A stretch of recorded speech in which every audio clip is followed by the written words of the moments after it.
I'm Johary from Forest Interactive. So that's the office attire. This is the casual guy for the game industry. I'll try and go through the slides within 15 minutes. And any questions later you could ask. So yeah, while we're all here, how many of you guys are game studios or developers here? Okay, that's half of it. So where are we going with this? Why are we developing games? A lot of the game developers are telling me, oh, it's my passion. All right, fine. But still, you've got to generate revenues, you've got to monetize. So that's something that we put into perspective when talking to game developers or studios. So obtaining the millions of download, yeah, everyone who designs game, you want to get 1 million download, yeah, you dream about it. And so the decision is, do you want to self-publish? Do you want to do it on your own? Or do you want to have a publisher? Or is this the, yeah.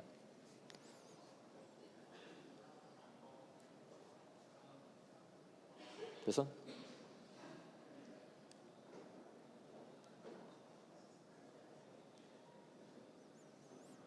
Well, okay.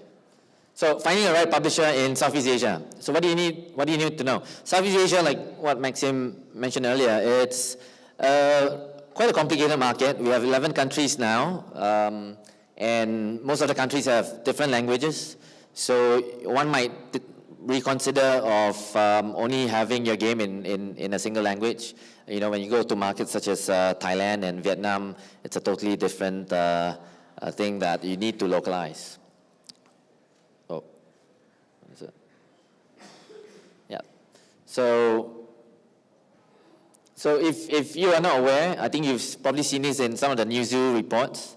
You know, we have total population of about 625 million, of which we have about 715 million mobile subscribers. So yeah, you could look at the demographics. I'm not sure if you could actually see it. Malaysia, here we have about 41 million or 45 million mobile subscribers.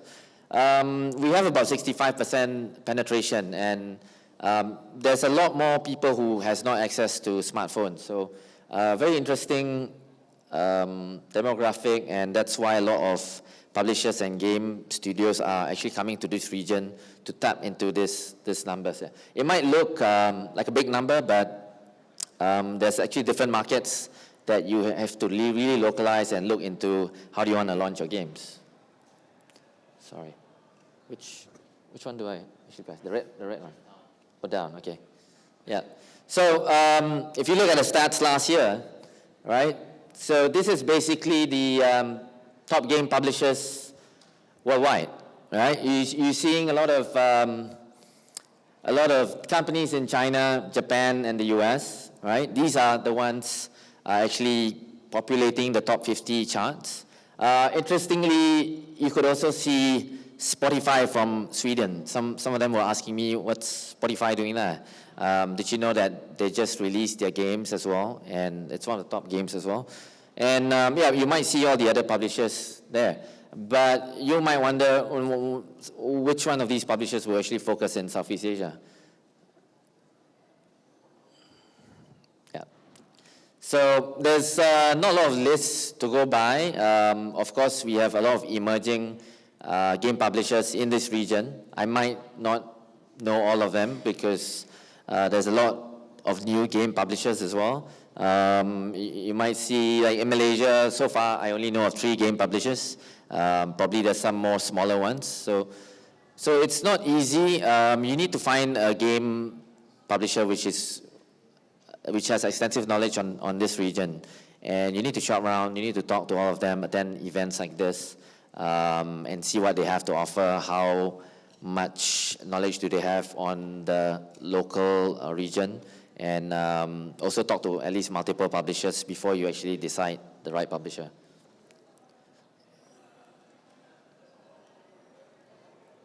Yeah. So these are some of the key data that you should also look at. Smartphone penetration here. Surprisingly, you could see that Myanmar has a 96% smartphone penetration. Some people might wonder, are you for real, Myanmar, 96%? You know, Malaysia is only about 60 or 65. The fact that they didn't have to go to 2G and 3G before, and they probably didn't know what a feature phone was, right? So interesting statistics from Myanmar, and we're looking at all these markets having at least a 10% increase year on year. So there's a big market for apps or any applications, OTT or games, right? And if you look at the bottom side of a presentation, you'd see that I've listed all the telcos of each of the countries. Why? Because we are seeing now a lot of drive from the telcos to push for games and apps and how to monetize that from whatever billing channel that they have. So it's quite really important in this region to actually want to work with the telcos as well, because you may never know what they could do in terms of promotion and what sort of markets that they can help you go into.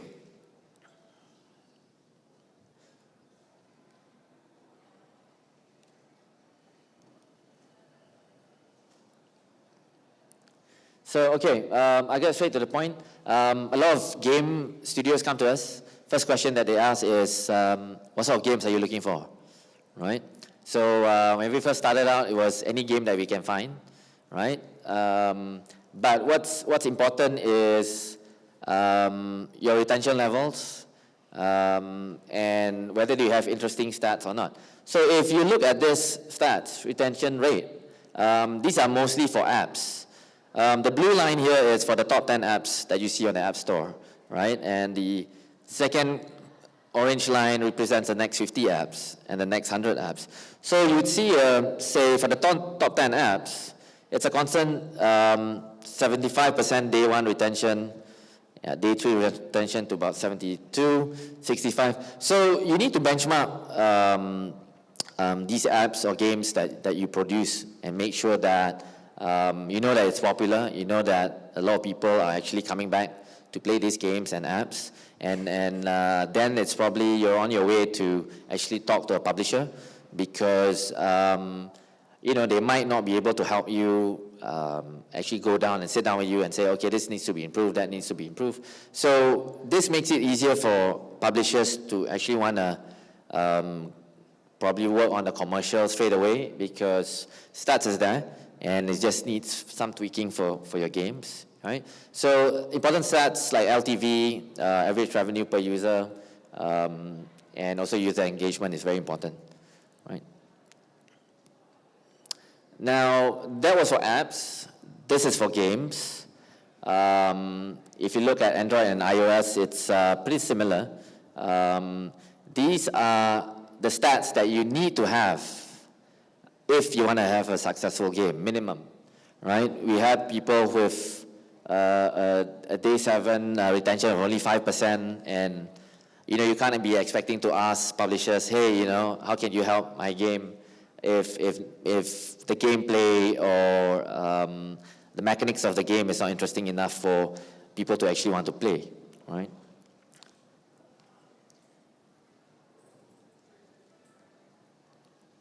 So, yeah, like what I was saying earlier on, what games do you publish? What games are you interested to work with?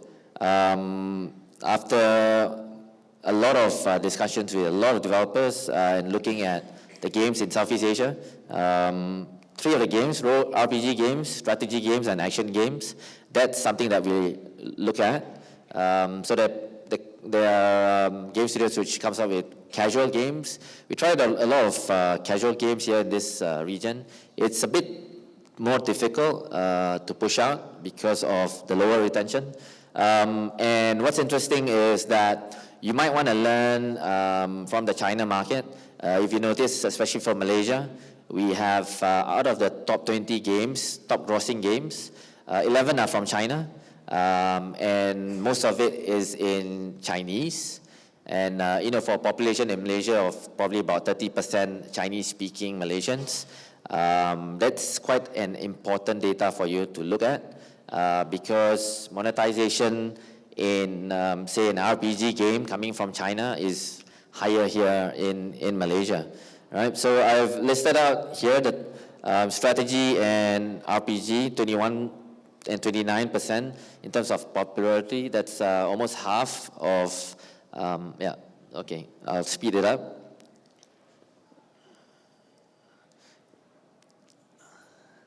Mobile and MMO partners, make sure that you find a publisher which is well versed with working with all these ad partners, right? There is, I think, hundreds of ad networks out there, and you don't need to know all of them. Get a publisher who understands them well. Some of them are probably outside. There's a lot of budget that you need to put into all these companies as well. Also understand that credit card is not the only method of payment in Southeast Asia. If you average it out, okay, you probably get Singapore, yeah, that's fine if you want to launch your game there just by using credit card. But a lot of people don't know that Thailand has a high penetration of credit card, but the fact that nobody's using credit card for digital payments. So why? Because we're Asians and we're quite skeptical on using a credit card and registering it with Google Play. Why? I don't know why. All of you have that. Or most people in Asia have this skepticism of using because of fraud, a lot of misuse of credit cards. So what is important is that you look for alternative payments. Also, you need to look at working with a telco. You probably don't realize there's more app stores out there rather than just your Google Play and iOS app store. You can see that most of these telcos have launched very successful app stores. I can see one telco outside trying to launch an app store as well. And we sometimes see 2 to 3 times more downloads coming from these app stores. So this is a quite important factor to work in Southeast Asia. Direct carrier billing, direct operator billing, telco billing, there's a lot of definition for this. We all know that everyone has a mobile phone, or almost everyone in the world has a mobile phone, 6.8 billion. Everyone in Malaysia has a mobile phone, 145%. So we should work with telcos as well to enable telco direct carrier billing. Is there something wrong here? Oh, okay. Oh, here, there, all right. So this is how it works. You've probably seen this before. Basically, you just enter your mobile number and buy coins, and yeah, that's it.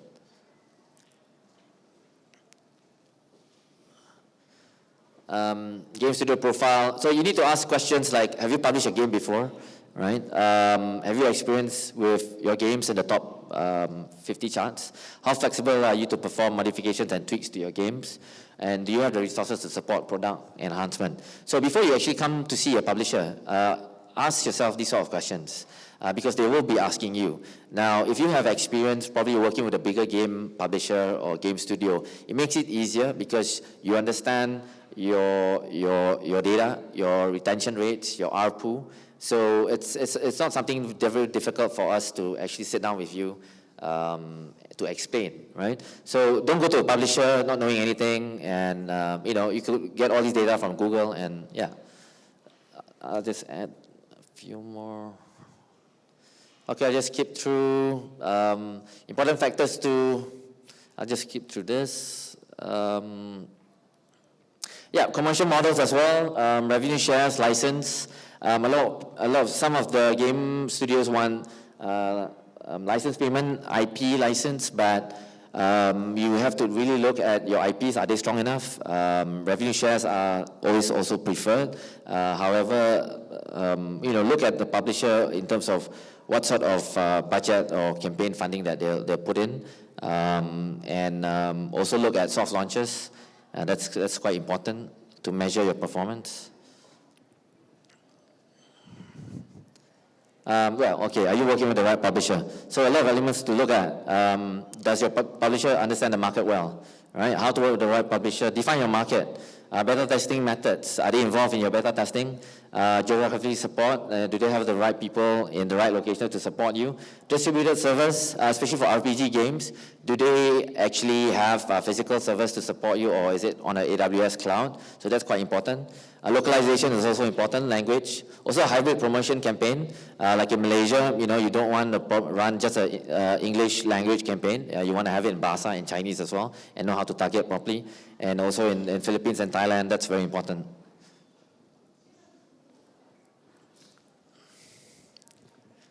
Important factors to consider: localization, it's very important to localize. Countries in Southeast Asia, it's only Malaysia, Singapore, and Philippines that really focus on English. The rest, you got to really localize. And you got to look at A/B testing here in this region.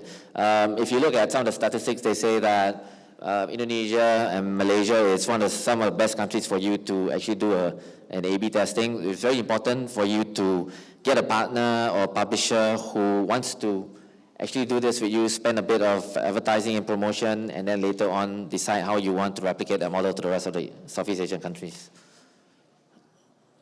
What's next? SDK integrations are very important. Make sure they have one which is compatible with what you have. I think Unity 5.3, you want to look for a partner who could integrate well with that.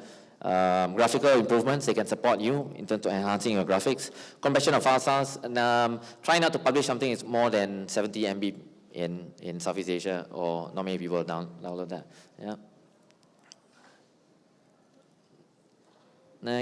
Publishers' feedback is also important.